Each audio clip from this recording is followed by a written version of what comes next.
If a slave master is beating a slave, then the slave fights back against him, is that reverse racism or freedom fighting?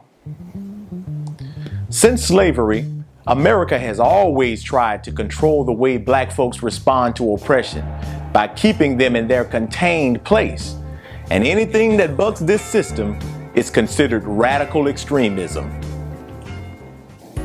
See how when black athletes protest injustices in America, white folks change the narrative and call it disrespecting the American flag?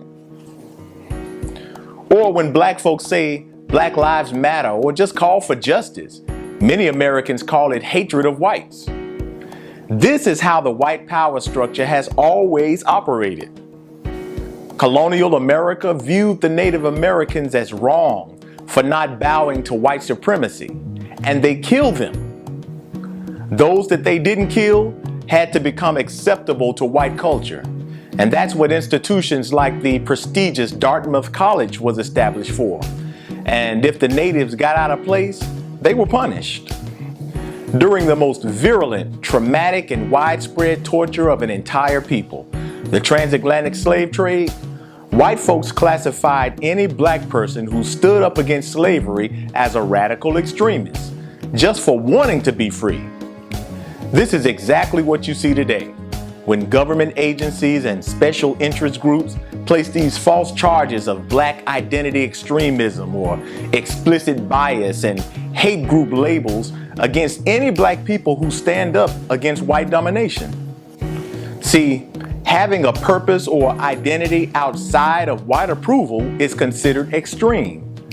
Slave owners branded us with their names to identify us as their property, to mark us with their purpose and their ideals.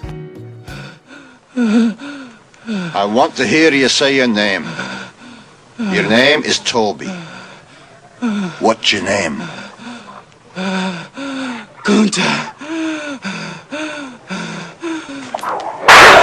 That's why one of the first acts in joining the Nation of Islam is to throw away the devil's names and accept names of the Creator.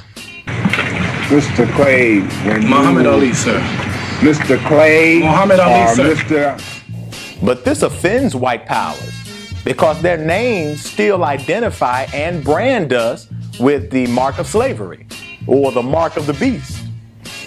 And to oppose this system of white supremacy is to be labeled as troublemakers, as radicals and haters, to justify any intended punishment that America wants to administer.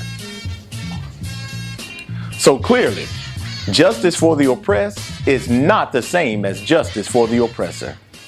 This is why white America has always punished any black man or woman for standing up against America's racism. Nothing has changed in that regard today. Anyone who dares to point out the injustices are the ones labeled as a racist. Look at how owners have treated athletes just for kneeling. So what do you think America has done to those who've actually been standing up and fighting against a racist system for decades? They'll mislabel the true freedom fighters as hate-filled racists or terrorists for fighting against America's racism, just as they labeled Dr. King and others as troublemakers and agitators. It's the same liars who told you the Nation of Islam was a hate group, just for pointing out America's racism. This whole war on terror is really a war to continue white domination throughout the world, and the darker people are the primary victims. So since they can't defeat the truth, they use their influence over media and politics and law enforcement to mislabel freedom fighting as hate speech, reverse racism or anti-Semitism, and now black identity extremism. So let's not be dumb enough to continue falling for the same tricks and lies.